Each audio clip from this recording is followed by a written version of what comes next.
I start my podcast by offering my salutation to Lord Ganesha for bestowing me with blessing, kindness, and knowledge.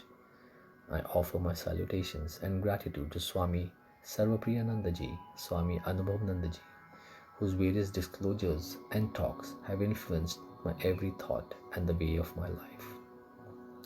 It was the very first few lines of the book The Master Key System by Charles F. Hannell that struck a chord with me and left me thinking.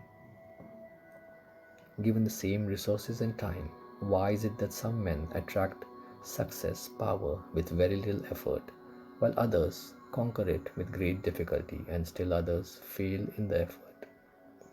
What is it that sets some people apart from others? Is it physical?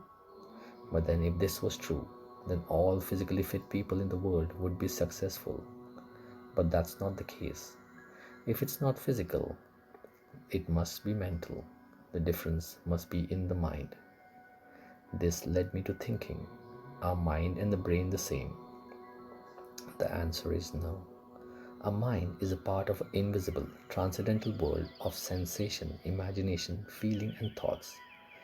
The brain is the physical organ most associated with mind and consciousness, but the mind is not confined to the brain. The brain is the central processing unit of the body and plays a key role in translating the contents of the mind, our thoughts, our feelings, our beliefs, our imaginations, into complex nerve firing and chemical releases. We all inhabit two worlds.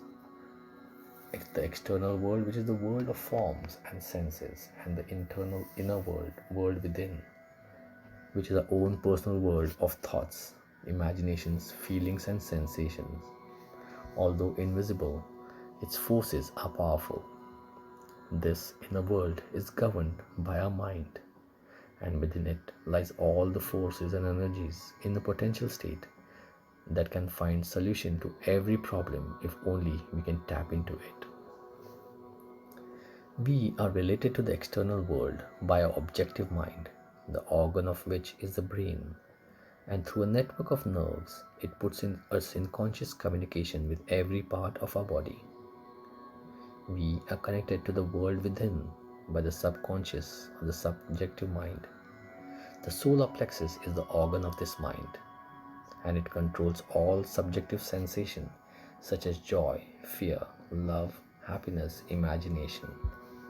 It is through the subjective mind that we are connected to the universal mind or the universal consciousness or the Atman or the Brahman. The universal consciousness or the Atman is omnipotent, omniscient, and omnipresent, occupying all space and essentially same at every point of its presence. Thus, it must be present in every individual, and every individual must be a manifestation of the same consciousness, and the same is true of the mind. In other words, all mind is one. If all mind is one, then the infinite power, wisdom, and the possibilities of the universal mind must be present in the individual mind, in a potential state, waiting to be tapped into. This is the power of the subconscious mind, the power of which is beyond the limits of the subjective mind and the senses. It is the subjective mind which connects us to the infinite constructive forces of the universe.